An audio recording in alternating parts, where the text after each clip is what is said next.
Hey there, my name's Danny Leibrandt, and welcome back to Pest Control Legends. Today I'm joined by Chaz Estrada, the Regional Sales and Marketing Manager at Nisus Corporation. Chaz has one of the most unique blends of creativity and technical insight in the pest control world. He's not only a marketing and sales leader, he's also a macro insect photographer, capturing the incredible detail and beauty of the very pests most people try to avoid. Before joining Nisus, Chaz served as vice president of marketing at True Heat Solutions, and he spent years helping pest control companies grow through education, storytelling, and strong manufacturer partnerships. In this episode, we dive into Chaz's journey through the industry, what he's learned from photographing insects up close, and his key to developing powerful relationships that yield tons of ROI. Now, without further ado, Chaz, welcome to the show. Dude, thank you. It's awesome to be here, man. And in my Of course, house. man. Yeah, yeah. No, I feel like I've heard a lot about you in the pest control space, and like I mentioned, I got a glimpse of you at PestWorld and at the PestWorld house that we had, which was like, those 15 to 20 guys, and everyone was like shaking your hand, and you gave a speech. But that was the extent of it. I only got to shake your hand, which I wish we got to talk more, but I guess we get to talk more now today. So, just glad to sit down with you and kind of learn more about you and what you're about. Yeah, and dude, Pest was a blur. I've told multiple people that this was the first. I think I've been to 5 Pest Worlds now, maybe more, maybe less. But this was the first one where like I legitimately wish that I had more time to kind of sit down and just say hi and catch up with people. I've never really been to the East Coast for a large event like that, and so Pest World obviously being the largest, I got to see so many people that I've met online and just like I've said hello to, I've talked to, I've shared ideas with, we share memes with, and people kept dropping by the booth or the nicest booth rather, or the Pest World, real Pest World house. I kept I dropped in there. I kept seeing all the familiar faces, right? But yeah, just there just wasn't enough time, man. I even came in a little bit early, and I still didn't have enough time to really get all the meetings that I wanted to. So Yeah. no, we'll definitely have to catch up after this, and I'd love to learn more about kind of what you got going on. Yeah, for sure, man. No, I was doing stuff 24/7. Every night it was like 4 to 6 hours of sleep. It was a breakfast. Then we're going to the event. Now I'm interviewing someone. Now I'm getting interviewed. So yeah, no, it was crazy. It was a great time. But yeah, I'd like to dive into your background, Chaz. So tell me, how did you first get into pest control? What was going on before that, and what kind of made you get into the industry? Yeah, no, so I've always been like the weird bug kid. And I mean that respectfully, right? Like weird is kind of a term of endearment, I guess. In that, like a lot of people just don't really understand like morbid fantasy and like infatuation with insects and spiders kind of was my thing back then too. But yeah, freezing insects in the freezer, mom accidentally drinking, a cup full of some cold water bugs, No. Did a lot of desert riding growing up, and I was, after we're done riding for the day, I'd always go find like the harvester ant colonies and start, piling them into my little like makeshift colonies. Never successfully kept ants, so I Mm. always let them go because obviously I couldn't grab the queen. But I saw an ad for Terminix actually. Gosh, this is I don't even know 2014, something like that, 2013. And actually before that even, I had somebody come by my in-laws house, and it was a Terminix representative because they had a really bad earwig problem. And so I don't, I'm young back then. I don't know what pest control's worth. I know what it's worth to me, like as a consumer, what I'm willing to spend. And he came by. He was really professional, clean cut, really, really nice kind of outfit, uniform. And I think he gave my in-laws like a $340 price. And this is 11 years ago, 12 years ago. And I just remember thinking in my head, like, you kill bugs for a living. And it's oversimplification, right? But you kill bugs for a living and you charge people, darn near like $500, after all the, the contract goes and all that stuff, for these services. Like this seems really viable. And so I asked him, I started asking questions about the company. We unfortunately didn't set up service with him. But he told me all about it. And so I went and looked it up online. I was like, dude, I've always been into bugs. I've always been into like the sci-fi stuff, and so I just decided to go pursue it. And so I got a phone call back after I submitted a resume to Terminix, and it was actually from a Terminix acquisition called Animite in Upland, California. A man named John Payne reached out to me, and I still keep in touch with John Payne. John, if you're watching this, man, hope you're doing well. But he reached out, asked if I knew what I was getting into and if I was comfortable getting dirty, going into people's attics, going underneath houses. He kind of gave me the micro, like, this is a dirty job. And I was like, I'm all about it, man. If you think that I can make, a living here and build a career off of this, I've never been more interested in a job in my life. And, people kind of told me my whole life that I was going to be good at sales, or I'm great at talking to people. And dude, deep down, and maybe this is not copacetic to say, I hate people, dude. Like Yeah, like lucky me too. I'm such an introvert, and I don't mean that like I hate people, but like I just want to shrink up into my own little ball and like binge watch my shows, play video games, hang out with my kids, do fun stuff with the family. Like I just but my whole life I just like, I think that like power of psychology is just kind of like was ingrained in my brain that like everyone has told me I was going to be good at this my entire life, and so I am.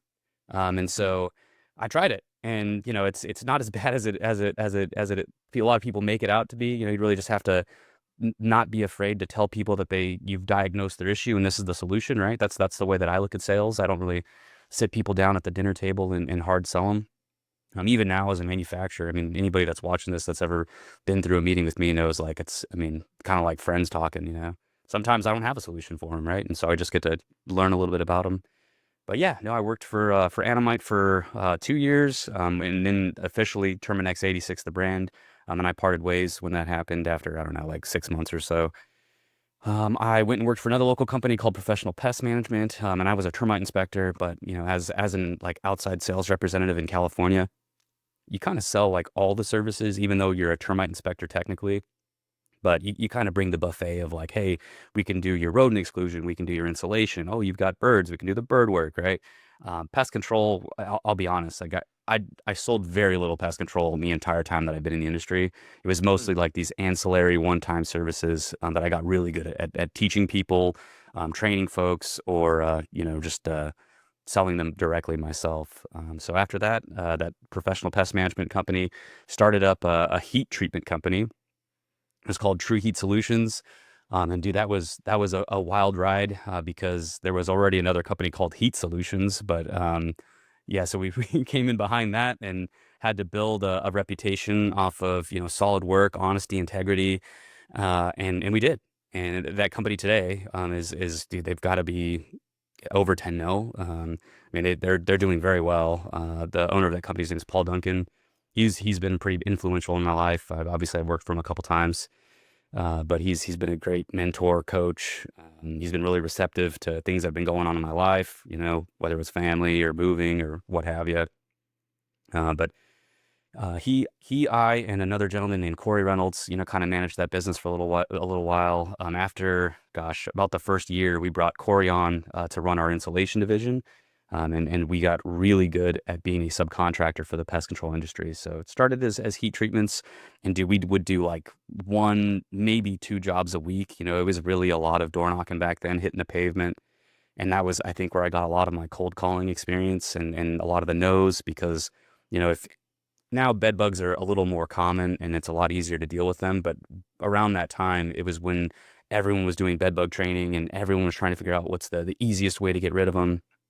And heat treatments had a pretty bad reputation. And so, immediately when I would walk in the door, they'd be like, oh, you're a heat treatment company? Like, oh, you're going to burn my house down. You're going to burn my customers' TVs. You're going to melt a window. You're going to buckle a floor, right? And so we had to very slowly retrain the industry. And I'll be honest, over the last probably 10-year decade, the heat treatment industry in California has completely changed. I can't say that that's because of our company, but I mean, at the end, right before I left and came to Nisus, we were doing like 6 or 7 heat treatments a day, and sometimes more if we had like, specialty work, right? So we were definitely an authority in the state of California. And I mean, the pest control relationships that I built there helped me kind of step into distribution for a little bit. I worked for Viseris for 4 years.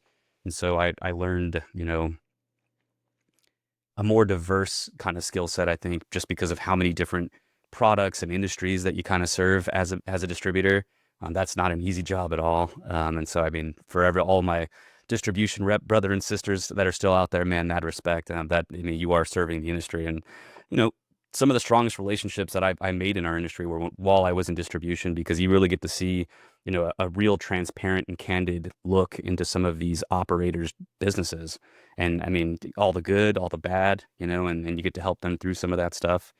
But I did get a lot of experience. I mean, just from my fellow colleagues out there, you know, the amount of talent that you know distribution currently holds it's I mean really almost immeasurable.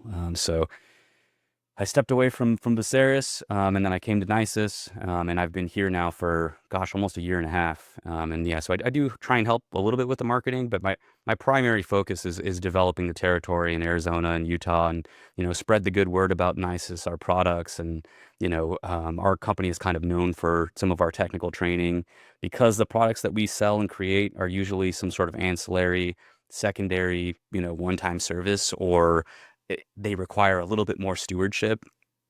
And so we've gotten really good at coming in, and we don't really compete against most traditional manufacturers. And so, you know, the politics behind who they can let in and who they can't doesn't really apply to us as much, because we don't really have competitors in the traditional sense on a lot of the products that we make. So yeah, that's my background, man. It's been very quick. I mean, I started up the macro stuff just because I've always been obsessed with bugs and arachnids. And yeah, I mean, I was really just trying to get my name out there and get as much exposure as possible. So I looked at like what things could help with that, and then the macro photography kind of went hand in hand. Interesting. Yeah. No, that's funny that you were saying your mom like drank a glass of bugs, and you've kind of always had a knack for it. You've always been obsessed and interested. I love that. One point that I wanted to mention, and I totally relate to it. Like I was saying, that not necessarily that you hate people, but you're a big introvert. I'm a big introvert as well, and people think I'm like super extroverted because I do a lot of podcasts and I try to go to a lot of conferences and stuff. But really, I mean, it's just because business is all about people, right? If it was my way, I would probably spend most of my time alone, not be doing the podcast and all of that stuff. But I think regardless, it is good to get out of your comfort zone. And I wanted to ask you, because it seems like you're an introvert. You're always talking to people and always doing stuff. How do you overcome your introversion? And is there like a balance there? Hey guys, real quick, if you are a pest control owner looking to grow, I want to give you two amazing resources. Now, number one is our free Facebook group, where we have over 900 members in there, and me, along with my other two co-owners, Jonas Olson and Jake Sheldon, are posting in there regularly. And the group is super active. People are introducing themselves. They're asking questions. So if you want to connect, you want to network, you want to learn from other people that maybe are similar to you or even farther along the path than you, that would be a great group to check out. So just search out Pest Control Millionaires on Facebook. And then the second resource is our new book, Zip Code Kings. We released a book just a little bit ago, and we've sold over 200 copies already. People are absolutely loving it. And we talk about everything related to pest control marketing. So if you are looking to grow your company, if you want to learn about new lead generation mechanisms and how we have personally grown pest control companies ourselves, then this is the book for you. So you can go ahead and search up Zip Code Kings on Amazon, and that group is Pest Control Millionaires on Facebook. So hope to see you guys in the Facebook group. Yeah, back to the show. Yeah, I mean, it's just we got to eat, dude. Right? Like that's really is what it is at the end of the day, dude. You know, like if I had some sort of, you know, do digital marketing or something where I could stay home and be remote, who knows what other life I would have you know, path I would have taken. But I did realize that, like, being able to talk to people, being able to, I mean, not persuade people, but influence, you know, people's buying decisions, is a valuable kind of talent. And so, pest control, just as an industry, is already kind of smaller. And so it's really easy to kind of shine in an industry where it's not that large as it is. And so talent, I don't want to say it's hard to come by, because there's some really talented folks in our industry. But when you start looking at the smaller, you know, kind of like, I don't know, environments or climates that are kind of created throughout, you know, each state, right? It's a little bit easier to shine. And so I just realized that, like, if I wanted to, you know, be able to provide for my family, and, you know, my wife and I have been together 15, 16 years now. We've been married 11 years. Yeah. So sorry, babe, you know, but it's definitely 11. I know it's 11. We just passed our 11th anniversary last month. Congrats. But thank you, thank you. But I think my wife has had a lot to do with it, and that's really just because I grew up kind of a latchkey kid, and so uh, I'll be honest, yeah, I don't think I've ever shared this either. But I used to talk a really big game. I'm kind of an arrogant person as well, but like arrogant in like my own goals and like things that I want to accomplish. I just have this like unbreakable belief that like whatever I need to do, I can do it. I just need Me to too. apply myself, right? And yeah, I mean, I think that's the only way to live, right? Like, I mean, if you, I think it's possible to doubt yourself, but I think also like, if you really think about like what it takes to be good at something, you just have to outwork most of the people around you. And so, my wife, when I was younger, I used to talk a big game because I had kind of a troubled history as a child, and I would tell her, I'm like, listen, man, like I'm gonna make you the Range Rover mom, like I would say that all the time. Like you pick up the kids, you'll stay home, like don't worry. And we used to I mean, this is during a time where we would buy like a pack of ramen to get through the week, like that was what we would get, like frozen burritos, we had just enough money to make rent, but we lived on our own, so we were happy. I was like, I don't know, 20 at the time. She's a little bit older. She's like 25, 26.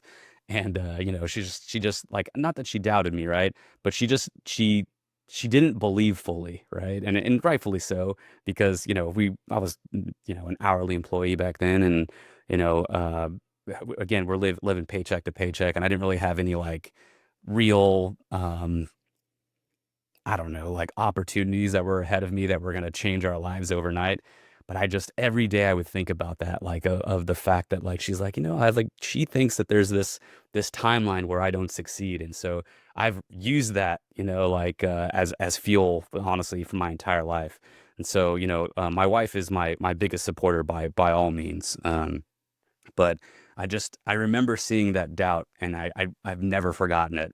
And so, I honestly just, because of my family, because we have our two kids, Luke and Charlie, it has driven me to try and give them not all the things that I didn't have, but all the things that I really want for them. And so like I said, I grew up a latchkey kid, and that's really just because I didn't really know my dad. He wasn't really around. But my mom, she busted her butt, and she still works to this day.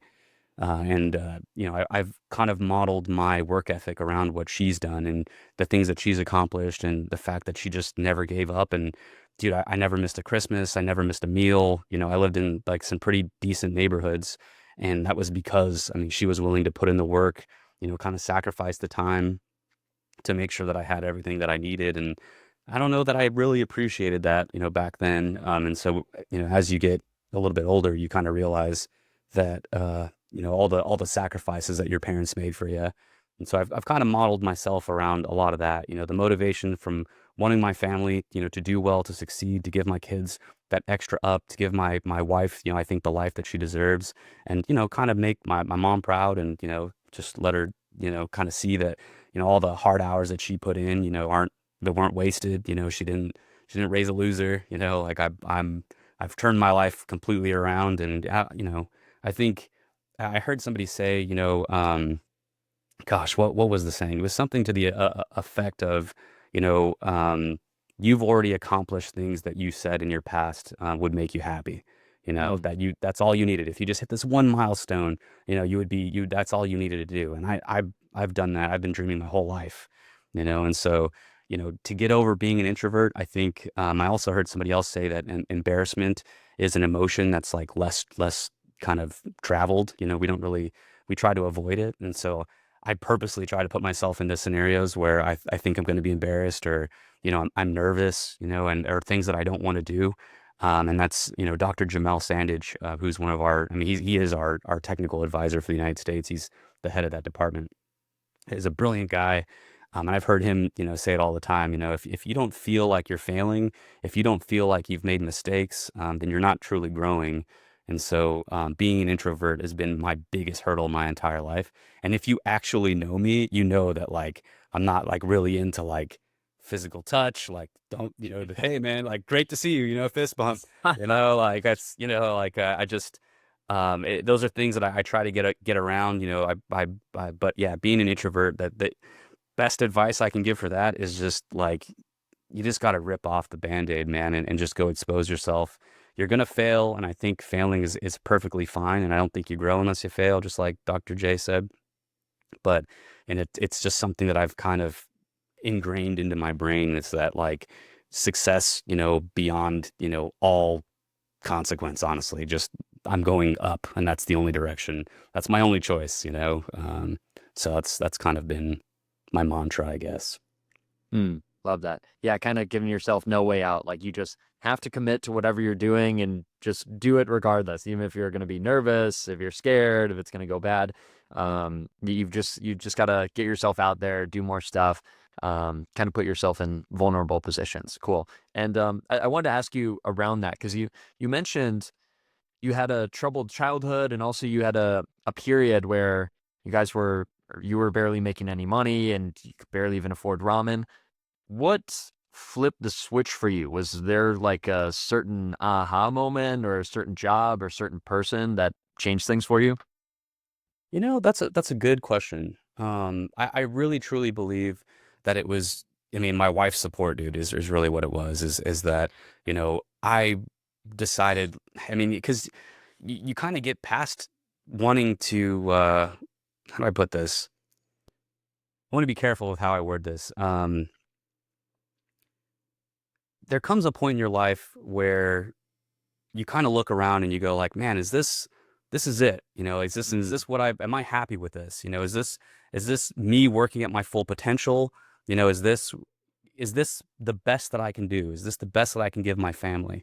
And I'm traditional. I want my wife to stay home. I want her to take care of her kids. And if she wants to go back to work, I'm not going to stop her from going back to work, right? But if I have the option and she wants to do it, I'd love for her to stay home. And so that's always been at the back of my mind. And I think when we discussed having kids, I think that's kind of what lit the fire of like, oh, dude, I got to get to work. I've got to start making moves. I got to start making things happen. And full disclosure, every company I've worked for, trying to think of like if there's any exceptions, but there really isn't. They've all been run by pretty awesome people that I still talk to this day, right? And sometimes I left. I was the guy that left for like $3 more, at another business. And I don't recommend doing that, right? Like I definitely, I think, having long-standing relationships is the way to go about it. But, you know, at the end of the day, my goal was always to be able to keep my wife home. I live in California where, you've got some of the highest cost of living. I've talked to pest control operators all over this state that they can't find employees because they can't find employees that live close enough to where they're servicing. Some of these, very wealthy, neighborhoods that can afford pest control, right? Like, dude, there's technicians out there that have to commute an hour and a half to get there, right? Bay Area, some of the coast, right? It's kind of hard. And I looked at, my entire career, what it's going to take to keep the momentum, to keep moving, to make myself as valuable as possible. And so pushing social media, picking up macro photography, I used to go to our state association in California. It used to be called PCOC. It's now called CAPMA. They went through a rebrand. I think I'm misquoting this. I think there's 16 districts in California. I used to attend 6 of those meetings a month so that I could network and meet people and spread, the good word of whatever company I was working for at that time. But the most valuable part of those meetings for me was every one of them had a speaker. And so I would get, like Nick Branca from Bell Labs. I'd get Nick Rasafi from Syngenta, Jim Shaver from Catchmaster, all of these like tenured industry professionals that were sharing, their knowledge and in helping people build their brands. Dude, I took that continuing education extremely serious. And if I've ever sat through one of your classes, I've got notes out every time. And to help remember it, I would double down and double dip from those events. And so I would use it as a learning experience. And then I would write up a post about what I learned on LinkedIn. And so I would recycle that, kind of content over and over and over. And I would do it 6 times a month. So you can imagine, after 4 or 5 years of doing that, the exposure that I got, the knowledge that I got was huge. And I can only thank this industry, but, I realized very quickly that I could outwork most people that were around me. You kind of sacrifice some time with the family to do that. I remind my wife, hard now, so it's easy later. Mhm. But I mean, that's kind of been when I realized what it would take to succeed. And dude, I don't think I've ever shared this, and not that it matters to most people because they really kind of most people judge you for who you are. But I've got a GED, dude. I left high school early, and I basically went straight to work for my uncle. And, when you come across, especially academics in our industry, right? Like you've really got to know your stuff to be able to take the information they're giving you and use it as a practical application, right? Or, a lot of these, large companies have, and not just large, there's, I mean, intelligent people throughout the industry, but you get what I'm saying. A lot of these large companies have, technical folks that's what they do. They understand the science behind this stuff, right? And you gotta have the answers for them. And so I realized like if I wanted to compete with folks that did it the right way, they went to college, they, maybe interned at some of these large manufacturers. I was going to have to outwork everyone around me. And so when I started at Dynamite, I've told this story before. It was the first week that I worked there. I saw the Viseris rep, and it was Univar back then, drop off a truckload of product. And I was like, who was that guy? And they're like, oh, that's our product rep. He drops off all the product. And I was like, oh, that's a position. Okay, that's cool. I want to do that. And I remember his name, I think his name was Robert. I forget. He's our service manager, but he laughed directly in my face, like, okay, dude, like go back and crawl your houses. And I never for a second believed that I wasn't going to become a distribution rep. I thought that road Mhm. was going to be kind of hard. And I'll be honest, like, even with sales, right? Some luck comes into play, and so I did definitely met the right people. My boss at Viseris, his name's Chris White. He's one of the best bosses I've ever had. To this day. Like when I left Viseris, it was like a breakup. I felt so bad. Hmm. But it just I've had some amazing opportunities kind of available, but I will also give myself the flowers of like it didn't just happen by chance. I got lucky in some cases, but I just put rubber to the road, dude, and really got out there and tried to get as much exposure as quickly as possible. Yeah. I'll say it's been a long, short career for sure. Yeah. Yeah. The way I like to put it is um, putting yourself in positions where you can get lucky. So it's not that there's always an element of luck where, I don't know, Mark I love Zuckerberg that. is somewhat lucky, but he's also, I mean, he's also a super genius, and he also was at Harvard and he knew all these other people, and you're in America and you have all these opportunities. So yeah, no, that's super interesting. I wanted to touch more on those meetings because those have clearly been very impactful, and that has also, I didn't realize, but that's been a large part of growing your social media following, especially on LinkedIn. So tell me, from those meetings that you're going to, maybe 6 months or so, what were some of the biggest lessons and takeaways from those? I mean, because everyone has their own styles, right? And so I think I had a general understanding of most of the services that they were giving education on, but hearing them talk about it, and a lot of them had anecdotes, from their time in the career in the industry throughout their career, where they could say like, you know what, we got stumped in this area, and we had this aha moment, and then they flip to the slide where it shows you like this was the culprit the whole time. A lot of those like shared experiences because there's a lot of book smart people in our industry, right? And I think there's always going to be a disconnect when it comes to academics, and then the people who actually apply this stuff, all day long, all day, every day. Um, I think my biggest takeaway was that like connecting academics and people out in the field is probably the only way that our industry is going to really fully understand like what it is that we need to make our jobs easier, to impact the environment in the least way possible, to see the troubles that we face, and I think the contrast between some of these reps that were like actually in the industry, they serviced the industry, they were in the field, versus like the academics that would come through. It was a pretty wide margin of like how people understood um, what the pest control industry is actually looking for. And so I would say my biggest takeaway was really just you got to get out and do it to be able to relate to a lot of these operators that have been doing it as long as I've been alive in a lot of cases. I be introduced to people and they'd be like, oh, cool, man. Like, how old are you? And back then was like 24 or something. Like, oh, cool. I've been doing this since, 72. And I'm like, oh, dude, you predate the EPA. Like, okay, cool, man. Like that's, that's wild. And so, to be able to teach those people stuff, you just got to get dirty, dude. And so that was really, I think the biggest takeaway for me was figuring out the practical application of all of it. Okay, how do I, I have X product, what are these guys dealing with out in the field? And how do I get them to relate to the fact that they need this product or it can help them in some way? But there's, I'm telling you, I mean, hundreds of classes probably over the time that I was involved with PCOC. Now I'm not really in California as much anymore. But back then you couldn't be at an event. I would be there. You would see me. Yeah. Just like in, immense saturations. That was my goal. Yeah. Okay, so you're super familiar with all of this training.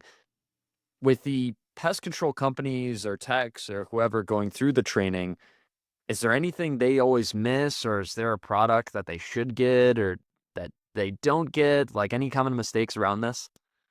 I think the same thing that I kind of just related to myself. I think a lot of technicians, and dude, I'll be honest, actually, I'll back this up a little bit. I think our industry suffers from a lack of motivation. I don't know what that is. I don't know why you would want to go work at a job that you don't like, but the amount of people that I genuinely believe like they're good. Again, like they took the inventory of their life. They looked at like what they have going on and, probably for their own reasons, right? I'm not judging anybody, but for me, like my goal was always to beat the next person, right? Like if you're in sales, if you're in a service industry, if you're in, retaining customers, you have to be the best, right? That's just that's how it goes, right? Otherwise, somebody comes behind you, they answer a question more professionally than you do, right? And those are, I mean, the ways that I would gain sales in the field was always like, oh, you put boot covers on your shoes, right?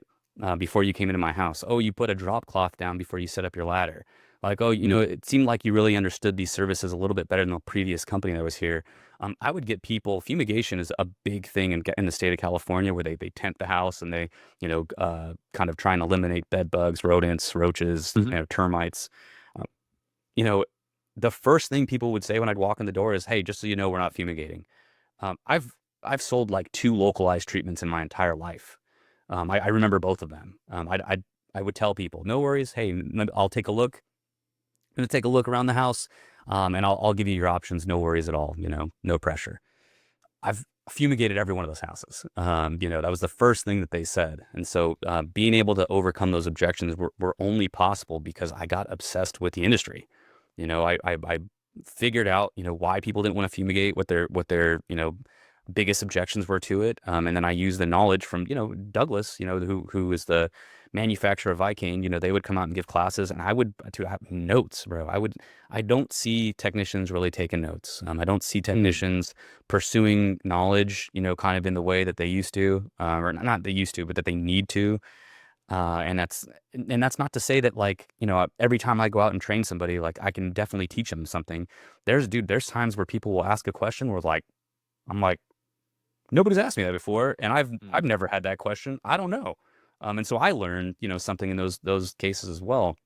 And so, I mean, my biggest piece of advice to people who are sitting through a class is learn something, and learn something that makes you money, right? Use whatever, tidbit of information that you get, even if it's just one thing. Every class you sit through should help you make more money in some way, form, or fashion. A lot of people are just there to get the continuing education, and I get it, right? It's a requirement of a lot of our licenses in order to have, a certain amount of hours each year.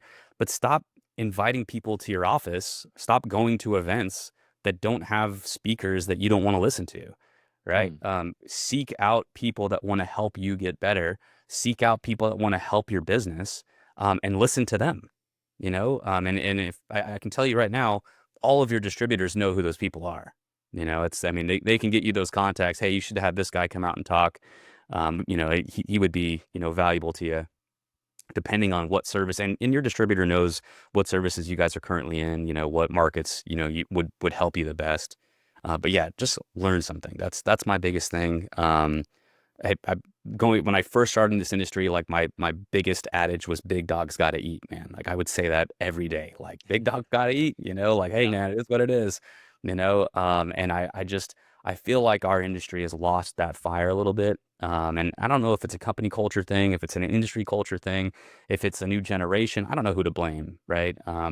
If you're listening to this, you work in pest control and you're not making the money that you should, um, it's no one's fault but yours. The resources are out there. Pest control is a more than viable industry. I've told my wife, I've told all my friends this. If I ever get in trouble, or something, God forbid, happens at my career, I'll just go back into the field and I'll be fine. I'll Mhm. go be a termite inspector. Like I'll fall back on that. Not a problem, dude. I made decent money as a termite inspector, right? Obviously, I don't Yeah. really want to crawl attics and sub areas for the rest of my life. I want to say I'm starting to get a little bit older, but I'm not, in my 20s anymore. So the knees are starting to wear. Back starts to go a little bit. I absolutely, like I said, I believe in myself that much that, if something were to happen, I'd go back on the field. So, and anybody that's ever ridden with me or I've ridden with them, like I'll go sell the services for you. Like I definitely try and walk the walk as much as I talk the talk. I've sold when I worked at True Heat Solutions, people would say insulation or heat treatments, and they'd be like, well, customers aren't buying this. I'm like, let's go sell something, and then I'd close like a $4,000 insulation job for them, and like I sold it for them like in their face, and they'd go, well, all right, man. So how does this work? Like, how do I pay you? Like, we'll send you an invoice. No worries, man. Like, and they're like, well, like, what's your commission? Like, no, dude, I just, now how much money you're not making by not offering this stuff. And that's really it. There's no trick to sales, dude. Your customers already believe in you. They trust you. You're their guy. Dude, Chaz has been servicing my house for the last 3 years. I know his family, like people are starting to incorporate personalized photos in like service tickets, like it's Chaz with his kids, right? They know me. They're not going to quit me. They're darn sure not going to quit my company because I still work here, right? But all you have to do is offer it. That's it. But you have to put the work in. You have to learn these services. You have to learn the insects, right? You have to be able to like very quickly and intelligently answer these customers' questions. And you don't do that unless you listen at these classes, unless you seek out that additional information, and grow yourself. But if you're going through the Groundhog Day, day after tomorrow, living the same life every day, spraying 20 houses, packing up and going to bed, dude, there's more to life than that. I promise you, dude. And there's a ton of money that you're leaving on the table. Even if you want to partner with a sales rep at your company, maybe you've got a technician buddy who is a little bit better at sales, send him the lead, and work something out commission wise. But, that's the biggest thing. And a lot of the companies that I see is they've got this amazing name. They're staples in their communities, right? They've got this, tremendous pest control customer list. And when I worked at Animite, we used to call that list the loser list. Because if you didn't have anything on your schedule, and I love the loser list, don't get me wrong, right? That was my list, Yeah. right? But if I didn't have enough on my schedule, you're calling. Hey, this is Chaz. I work with Animite, Termite, and Pest. As part of your service, this year, you have one free inspection. We called them healthy home inspections back then. For available to you. And at the very least, if there's nothing for me to tell you about, at least maybe I can tell you a little bit more about your house. For example, last week I was up in Mrs. Jones's attic and I noticed that her HVAC duct was off, and she wouldn't have known that. But it was 55 degrees in her attic, during summertime, and that's not where you want your cool air. And they go, yeah, sure. They've never been in their attic, right? But it's the potential and opportunity out there is huge if these guys had just assert themselves. So that was a very long-winded response to like what can people do to capitalize on the education that's out there. But dude, the majority, I mean, and I'll almost blanket statement, like every manufacturer rep, every distributor rep, to an extent, is probably like more qualified than your average pest control, technician, your average sales rep. Not to take anything away from them. I want them to have their flowers too. But if you're not leaning on them, that is the value of manufacturing. That's the value of distribution. I mean, you gotta lean on those guys to help, make you a little bit better. And I mean, in turn, you make them a little bit better. You teach them something. The troubleshooting is how I learned. But yeah, those classes they're way more valuable than people give them credit for. Mm. No, that was a huge nugget actually of just upselling your existing customer base and informing them it's not just like trying to take as much money from them, but no, they genuinely need the service. They're dealing with something or to prevent it, to keep their kids or dogs or whatever safe. It's totally necessary. And you kind of deflected my next question I was going to ask, which was you said there's no key to sales, but still kind of walk me through what you do different from other salespeople. How do you close these high ticket deals? What is your process? Dude, in California, it was a little easier, right? Now, I would say the sales process is a little different in like manufacturing and distribution. But back when I was like a field rep, I mean, you just had to be professional, right? Honestly, like you'd be surprised at how many like sales reps are out there versus how many inspectors and like actual termite qualified individuals, right? Um, some of these larger companies have some of the best training in the industry, but a lot of it is focused on being able to close sales, right? And running a business, how am I going to knock you for training somebody to make money for themselves and for the business, right? Hmm. But I think that education piece that I keep circling back to and making sure that you're delivering the highest level of product to your customer. You're the product for the most part, right? You're almost like a doctor. I mean, is the way that I would describe it back in the day of like diagnosing these problems, having, all of these different treatment options, and then looking at their economic status, looking at, the availability for some of these services or accessibility, right? That was always the trick. And so again, I would show up, I would be professional. I would have a crawl suit that would make sure that my uniform stayed crisp. I always covered my shoes. I always put down a drop cloth for my my ladder. If I could get a customer to join me on an inspection, that was a sale every time. Didn't matter what I was selling. If they would walk Hmm. around the house with me, if I could get them in an attic, that was it. I mean, Huh. you know, there's so many of these like in-home sales opportunities where you go, all right, Mr. Customer, I'm just going to take a look around and, I'll be with you in about 20 minutes and I'll tell you what I found. Nuh-uh, dude. Like, I want you to hear my thought process. I want you to know that I'm the authority on this. And when you think that you have something that Google taught you, that like, your Google degree is better than my, 11 years of experience and, hands-on getting dirty every day.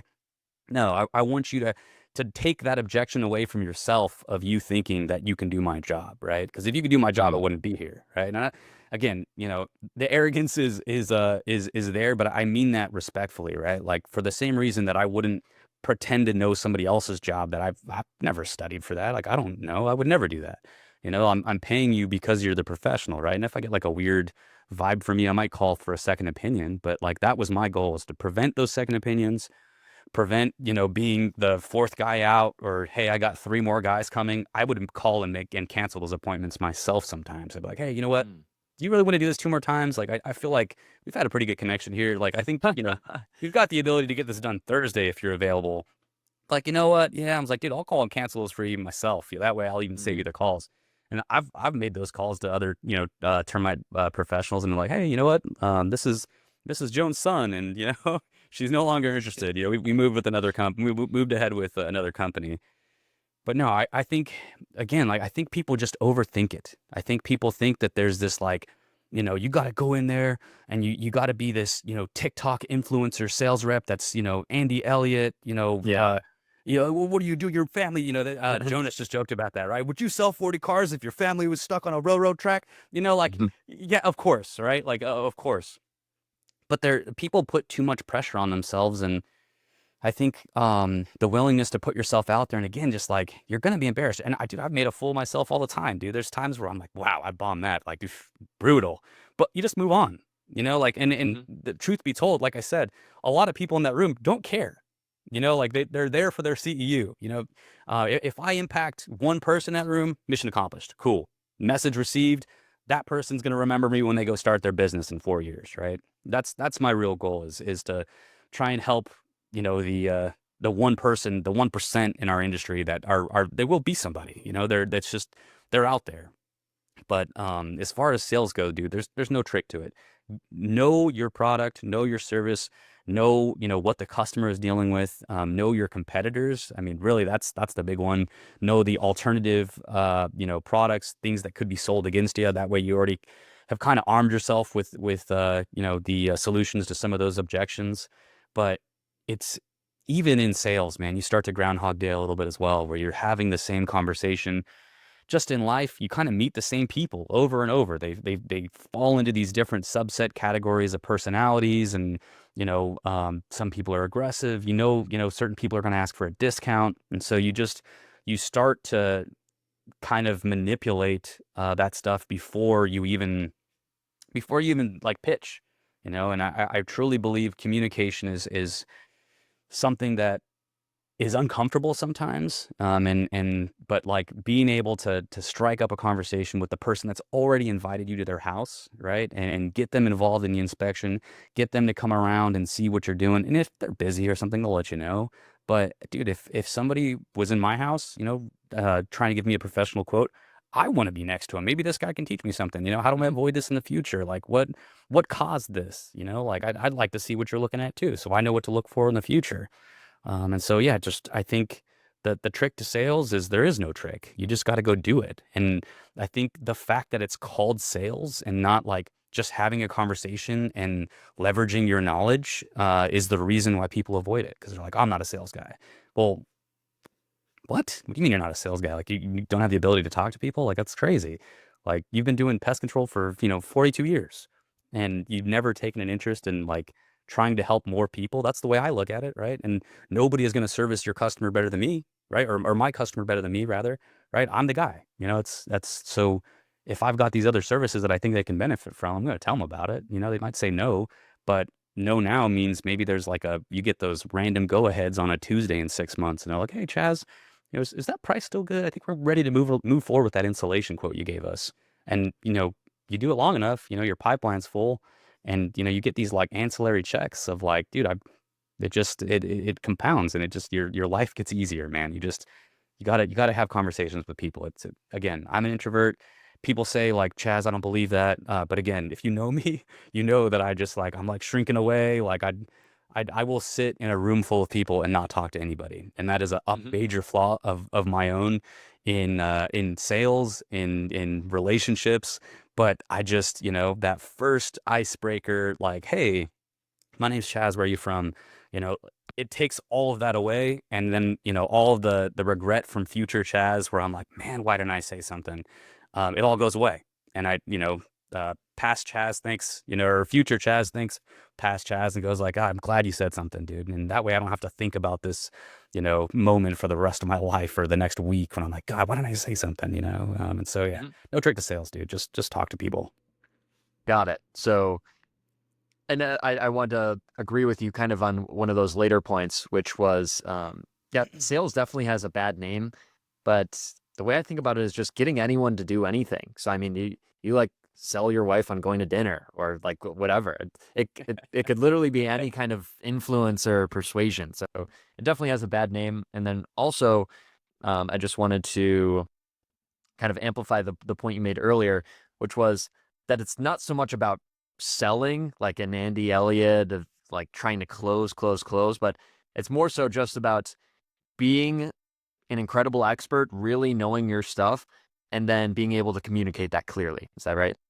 Yeah, and I think honestly, like Andy Elliott, like he's still a valuable trainer, right? I think a lot of those sales Hmm. coaches, they're not teaching you how to sell, they're teaching you how to motivate yourself to get out there. Like that's the Mm. real takeaway that I have from a lot of these guys is like it's gonna suck. It does suck. People are gonna tell you no, and you're gonna feel bad about it. But who cares? You move on, you pick yourself up, you continue to put yourself out there. But like even folks like or guys like Andy Elliott, right, where he's got like that real aggressive, like, dude, are you happy with the way your body looks right now? Like, dude, do you want to get punched in the face? Like, what are you crazy?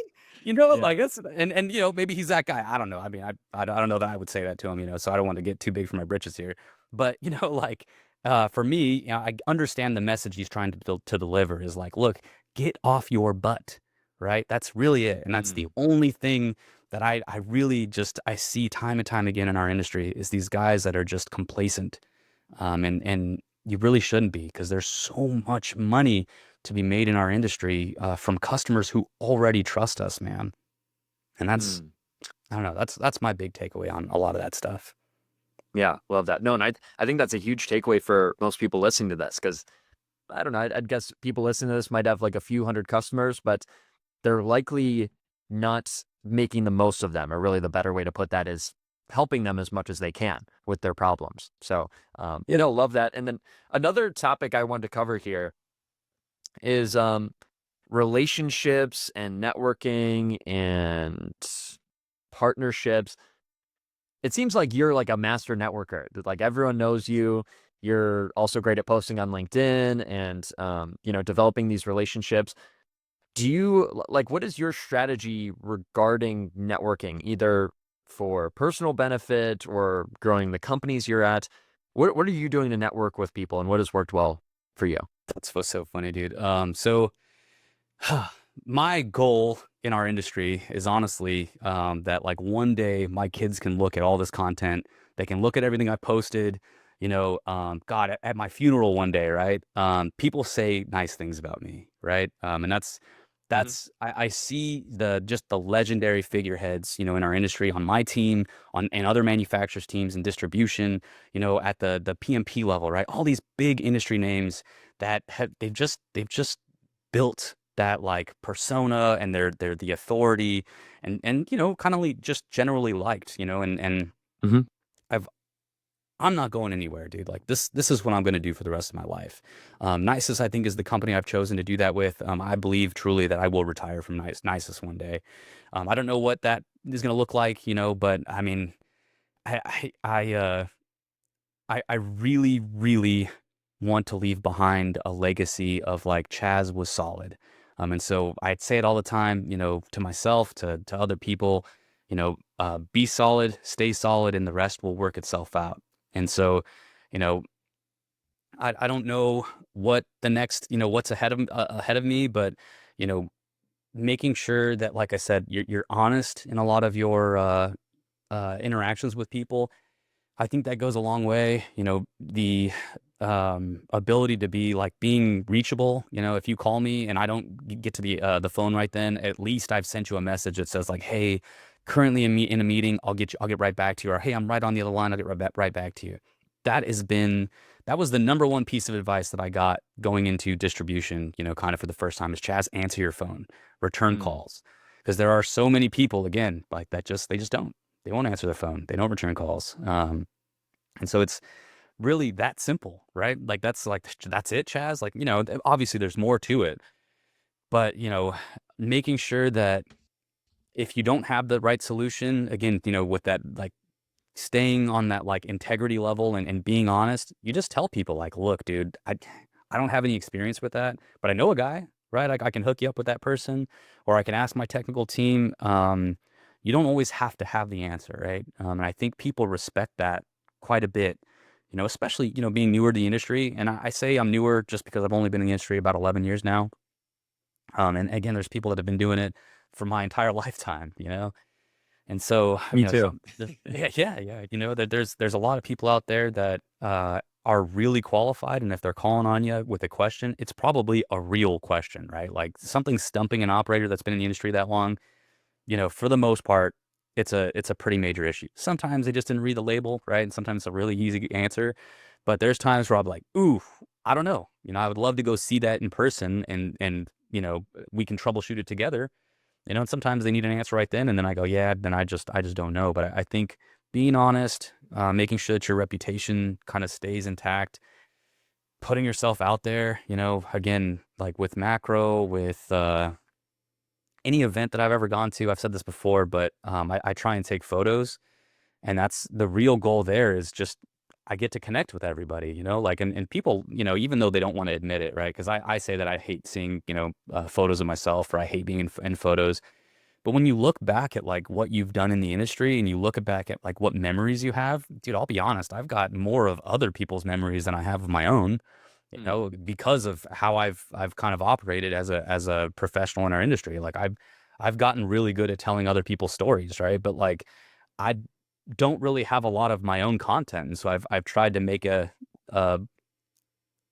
a better effort to have people like, hey, can you use my camera while I'm up there and like take a couple photos of me, or something like, do you have that video from that conference, But it lets me reach back out to them after the event and go, hey, I've got these photos, do you have an email address that I can send these to you? And then, maybe we connect, maybe not, but at least I got like that second touch in.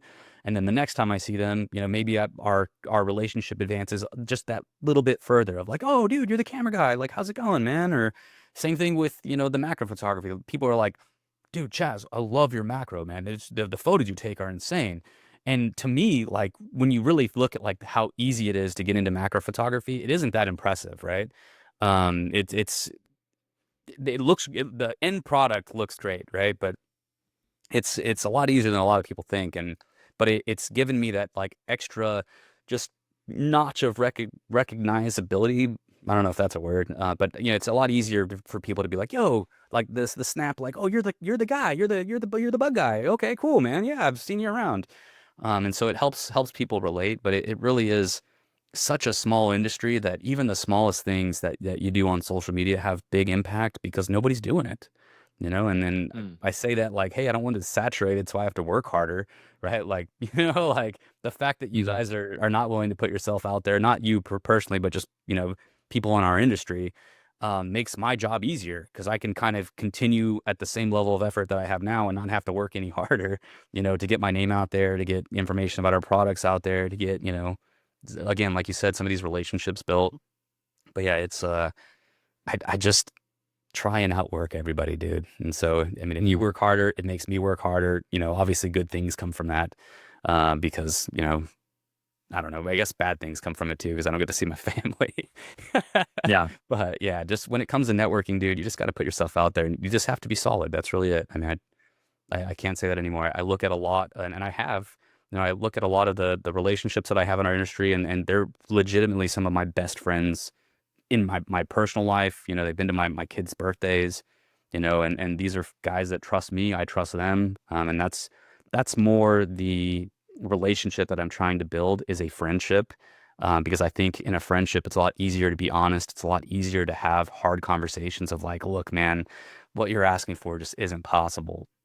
And they know you're being genuine because you're friends, vice versa. I mean, if a PMP tells me, like one of my friends goes like, Chaz, that's not really in our company's best interest, I don't have to do any more digging. It's my buddy. If he could help me, he would, and so creating friendships and less like business relationships, I think is what I've tried to build. It does kind of bite you in the butt sometimes because, and not that it's like a transactional thing, but sometimes you put a ton of effort into somebody and then they leave the industry, so you still have a really good friend, but like, I think you also put a lot more effort into your friendships than you do, someone you just cold called, right? And so somebody that I would spend an hour with, 2 hours with on the phone, that like, I consider a really close friend, eventually could come and bite you in the butt because you invest all of this time and then, they leave the industry, um, they're just not around anymore. So that's helped me a ton because again, no matter where I've gone, I just haven't burnt bridges. I've had a few negative,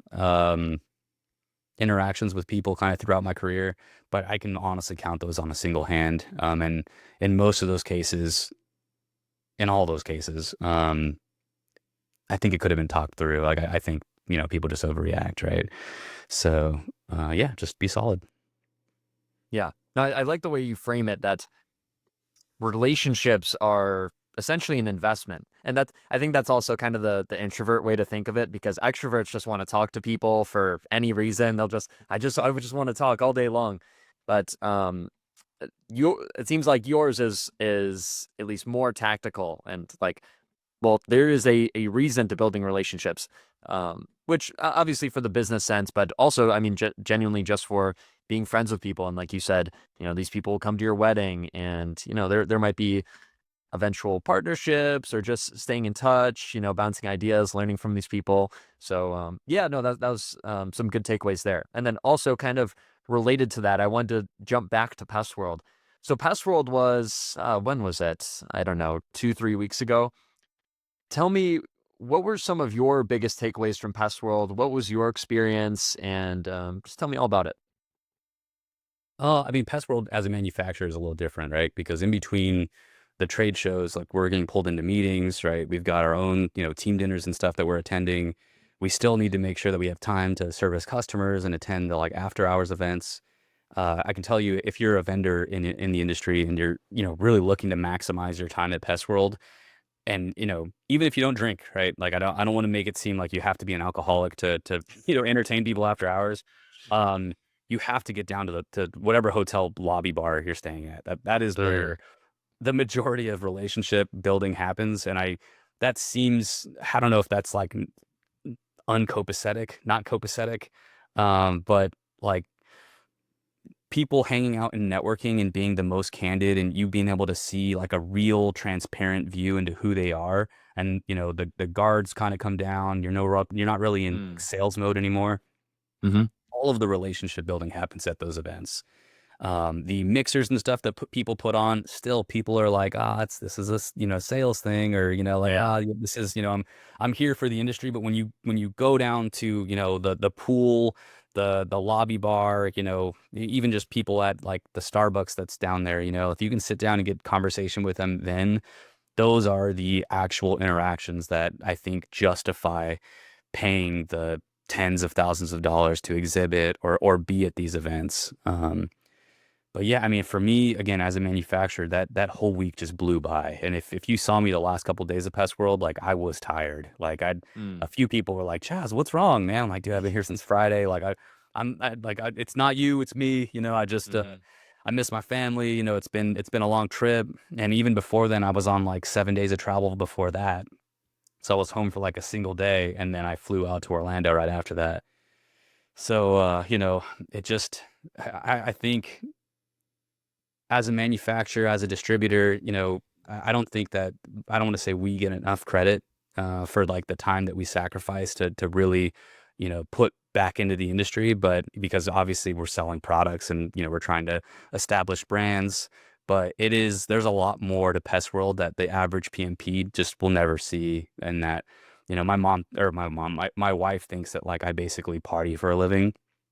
And well, like, it probably definitely has the symptoms of that, or like the characteristics of like, I just live this like rock star life. Hotels and bars and, dinners and events, where I'm speaking, right? Like it's just this like lavish, walk in and be lauded. They're like a lot of times 14, 16-hour days that start at 5 a.m. And then, you don't pack it up. I mean, you close the bar down with the people that are there. I mean, you do that Mm. every day. And I'll be honest, I've gotten a little worse at it as I've gotten older. When I was younger, I always, made it a point because I have that fear of missing out. But now like I'm definitely doing the Irish goodbye around like 11, Yeah. all right, well, I'll be right back, like I'm not coming back. I'm going to bed. Yeah. And so, and I used to make fun of people that would do that. Like, all right, man, you're not coming back, like, sure, yeah, yeah, you'll be right back. You got your phone on you? Okay, no, I'll hold on to it for you, dude. No worries. Yeah. But yeah, I would say for manufacturers and distributors, it's a little bit different of an experience. I'll say if you're attending Pest World as a PMP or as a vendor, and you don't have something on your schedule for a night, there's stuff happening all over the place. And people are more than welcome to reach out to me and go like, Chaz, what's going on tonight? Where should we be? If I don't know, I can ask around, because some days I'm like, I don't know what's going on tonight. Like I'm sure I can ask somebody, and then I'll go find something to do. But every day there is something happening until like very early hours of the morning. So, if you feel like you're not getting the best bang for your buck, that's a question I get asked all the time. It's like, why should I attend Pest World? I wouldn't attend Pest World to learn about some groundbreaking new product, right? Like Mhm. that's a big portion of what Pest World is. And NPMA, if you're listening to this, I'm sorry. Um, we already have exposure on the state level in almost every state, right? Like we're involved with these state organizations, we're involved with distributors. It isn't a secret when we launch a product, it isn't, this like Pest World exclusive. The reason to go to Pest World is to get involved with the industry and to meet people. And if you're not doing that, I would say that Pest World is not for you. Don't come to Pest World. Go to Academy. Get your go cut your teeth at Academy.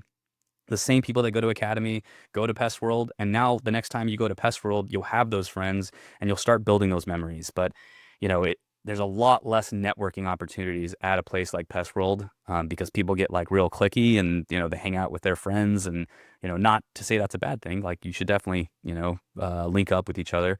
But Academy forces you onto a random team, with people you don't know. And again, all of these people, for the most part, are some of the like highest level decision makers in the industry, and they're in the same boat as you. And so they don't know anybody, or, they're open to meeting people, and that's why they're back, to another academy. And, that's been a really big one for me as well, especially just because I know a lot of people in California.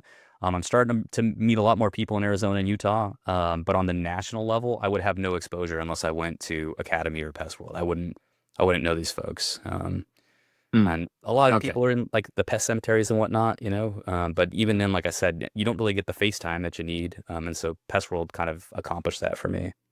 Yeah. No, I've witnessed that too. Um, this year was my second Pest World, and last year I knew much fewer people, and I went to all the sessions and some of the meetings and all of that stuff. And this year I didn't go to a single session or meeting. It was straight networking because I've been talking to all these people online and mutual friends and whatever, and I was just talking to people nonstop, and I found that much more valuable. Not to say that none of the sessions are valuable, like kind of what you were mentioning earlier with your kind of state level meetings. I think it's largely based around the speakers, and I think there Yeah. were some I good mean, you can speakers. cherry pick, right? Yeah, yeah.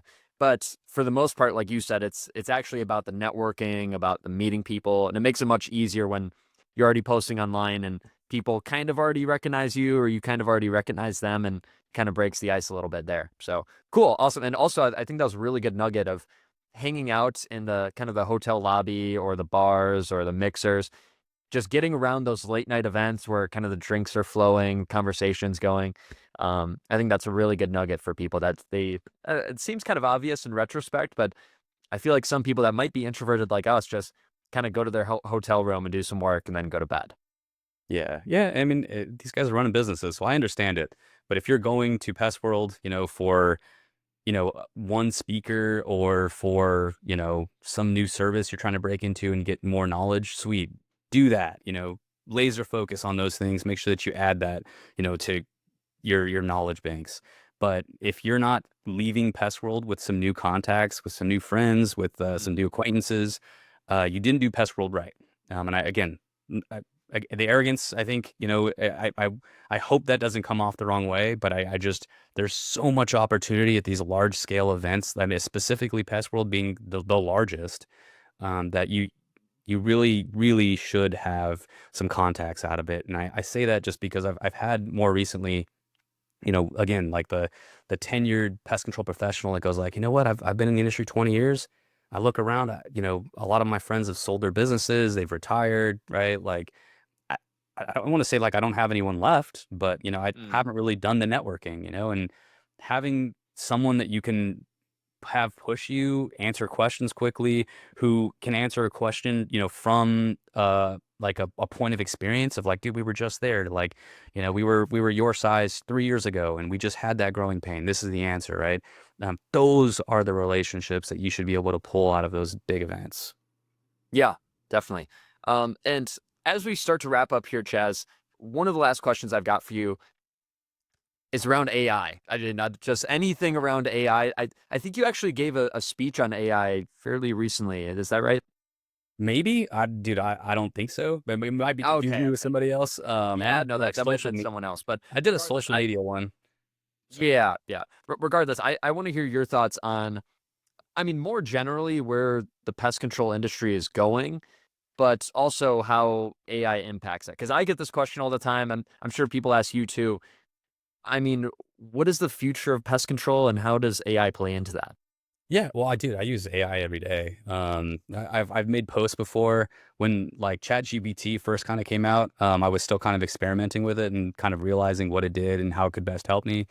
But I would have it help me write articles. And I remember one time somebody called me out and was like, ChatGPT wrote this, and I was like, it did write this, but like I mean, if you can go back into like any of the public or not public, but private pest control groups, I've been writing the entire time that I've been in the industry, from LinkedIn, from Pest Cemetery, from my own personal. And so I put what I wrote next to the prompt, or I put my prompt and what I wrote next to what was delivered. And I was like, it just made the grammar a little bit better. Hmm. But this is what I wrote that. Yeah, for sure. But I think that, it would be very easy to have Chat GPT become who you are as a person, if you're not giving it yourself, if that makes sense, right? If you're not putting the personal, like, hey, this is what I want, this is um my starting kind of content, it'd be very easy to just become like Chat GPT could do a lot of our jobs, right? It's not going to sound genuine, it's not going to look genuine, right? And I think that if I were to make a recommendation for AI is to like, yeah, anybody who's not using AI in the next couple years is going to get phased out. Like you're just, Mm. it's super funny. We had a sales meeting, and we closed our sales meeting at the very end of it internally at Nisus. And one of my colleagues, the question was asked, what's your biggest fear going into to 2025? What's your biggest fear going into 2026? What's your biggest fear for the future? And one of my colleagues said Chaz. And I was like, what? What is that? Like, why would you like, what do you mean? And she's like, it scares me what he's able to accomplish with his software, with, AI, with, you're going to get outworked. Like that's Mm. really what it is I can accomplish so much more than the average person because I can outsource a lot of this stuff to AI. Hmm. So again, I'm not saying make AI should never become your personality or who your business is, right? Or who you are as a professional, but it's a great sounding board. I have like straight up conversations with AI sometimes, or, Hmm. hey, I'm, you're this. Like I just actually had, I had it help me start to kind of overcome objections with HOA boards. It's like you're an HOA board. You're spending $150,000 to fumigate your structures, once every 15 years. What are the most important things to you when it comes to mitigating the amount of money that you're having to spend in that cycle and the amount of inconvenience that your not tenants but the homeowners in your HOA, are having to go through? And it started writing it off. And then I would just look at it like, okay, that I like this, this makes a lot of sense. Okay, cool. And then I would compare. It's almost like having an extra employee that I can just bounce, ideas off. And they have like AI voice software now. They've got, I mean, all different types of automation. And I'll be honest, I don't use a lot of that stuff. I use a lot more of like the digital media, like things for like graphic design, or, like I'll take a pre-existing photo and say like, hey, can you tweak this portion of it, but don't change anything else? But I think it's very easy for algorithms and for people to recognize something that isn't genuine, whether it's like a piece of artwork, whether it's something that was written, or, whatever it is. I would say put the same amount of effort that you were putting into it before, but you can just do it faster now because AI, kind of streamlines a lot of that stuff. Yeah. No, ChatGPT has made me superhuman. Like Yeah. so much decision making, and like you said, kind of just talking things out. I mean, I almost see it like a mentor or a coach in some respects of like, I mean, regardless, it's just useful to voice things out, but to kind of have like an objective, um, intelligent robot to talk to and just like talk to it, like you said, for maybe like 5 minutes or so. And it's just like, oh, yeah, no, you are totally right. And you actually should do this little nuance with it. I'm like, yes, okay, I knew I was right, but I just had to change this little thing. Okay, perfect. So, yeah, no, it has been a game changer in my life. And anyone that's not using AI or ChatGPT, like you said, you're going to get left behind. You have to at 100%. least start experimenting with these tools, start getting familiar with them because it's going to take over. Oh yeah. Yeah. I mean, like pattern recognition, like you can, I mean, be careful what you feed it because unless you're on like a closed loop, right? Like, and it's your own like copy of ChatGPT, you just put it out into the ether. So like, don't just upload anything. But I mean, you can put in generic numbers that aren't labeled as anything and ask it to identify, patterns and some of that stuff. I do it all the time. Yeah, But definitely. yeah, it's definitely makes work a lot easier. Hmm. Cool. Well, we'll start to wrap up. I'll give you my last question here, which is, what is your advice, or what do you want to tell pest control owners or even just other people in the pest control space? Maybe they're manufacturers or techs. What do you think they need to know? What do you want to tell them? Man, I mean, I guess I'll go back to like just get hungry. Like I find that hunger, like I don't know what it is. And I mean, if you're an operator and you're listening to it, most business owners are hungry, right? That's why they're business owners. I mean, and Mhm. especially if they're successful big business owners, they've already got, that motivation down, right?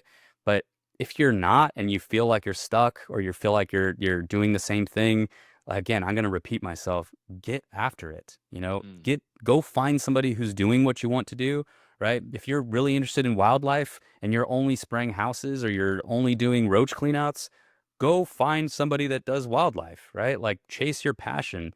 Mm. That passion comes through in everything that you talk about. Your customer can pick up on it. If you don't care about it, they're not going to care about it, right? Mhm. It's really obvious the way that it comes across. And I'm not saying I'm not, I don't want anybody to get mad at me like, oh, Chaz, you just told my employees to quit. But like, truly, there's just more to life. And most genuine business owners that want what's best for their employees, uh, I would love for you to stay, but I would hate for you to stay and hate your job. Right? That's Mm. that's how most people look at their business. And again, it's conveyed in the reviews. It's conveyed in how the customer retention. Right? As a business owner, you don't really necessarily want those people anyways. Like, and so just get after it, man. The education is out there. I mean, I'll be honest, and again, I'm not trying to toot my own horn here, but I'm kind of the proof in the pudding, right? I had a Terminix guy come out to my house 11 years ago, almost 12 years ago, gave us a quote, and I was like, I want to do that. But it doesn't matter what I do. It doesn't matter if I was in pest control or if I sold propane for a little bit. I'm gonna sell propane better than the next person. That's Mhm. like and if I'm not, I'm gonna figure out what they're doing that's better than me and use that to make myself better. And that's, I think, largely lost on our industry currently. And there's, again, a lot of shakers and movers out there. And I tip my hat to you guys. You guys are killing it. You know who you are, right? If you're watching this and you're like, I don't know if that's me, it's not you, right? Mm. You know if you're putting in the effort, right? And so if you're not, I would say, pick up that extra 10% and throw in the 110 and stop going through the motions. Seek somebody to help push you further than what you're doing. This industry is more than a viable career. It will pay your bills. It will help you grow and develop a family. But you get what you put in. That's really what it is. So just get after it. Mm. Love that. Um, find something you're passionate about and just get after that. I think that's a great way to end this show. Thanks so much for coming on, Chaz. I really appreciate your time. This has been great hanging out with you here, learning more about your story, and also some really good takeaways. I think this has been super beneficial for anyone watching this. And for people that are looking to connect, where can they find you? Maybe on social media or elsewhere. Yeah, LinkedIn. I think my phone number is even listed on my LinkedIn, but I'm on Facebook. I'm on Instagram. I've made all my pages public now. So, I mean, you used to have to request, like I think you just add me now. But yeah, no, I'm more than receptive. I get a ton of spam and I still respond to all that. Like, I tell you that you can reach out to me. And I mean it, don't hesitate. Cool. Awesome. So make sure to connect with Chaz on LinkedIn, Facebook, and Instagram. Those links will be in the comments below. Also, anything else you'd like to plug or promote, Chaz? Just, we thank you guys for being nicest customers. If you're taking advantage of our shaker program, awesome. If you don't know what that is, I'd love to get you some more information. Nisus is dropping an insulation product that will compete against, kind of some brands that are out there currently. If you want any additional information on how to add additional innovative revenue to your business, Nisus is a perfect ancillary manufacturer where we've got these extra line items, commercial kitchens, web out, for your spider control, de-webbing, kind of reduced labor kind of costs, insulation. I mean, those are all things that we're into, and every one of the reps that we have employed across the United States is more than qualified to answer your question. So if it's not me, it might be someone else from the East or, central United States. I've got some colleagues on the West as well. But yeah, just we thank you guys for being customers, and I'm excited for the future. Awesome. So yeah, if you guys have any questions, if you're interested in working with Nisus, you can reach out to Chaz or just go directly to Nisus and talk to one of their reps. So thanks again for coming on, Chaz. This has been awesome. And yeah, hope to stay in touch. Yeah, likewise. Thanks, Danny. Of course.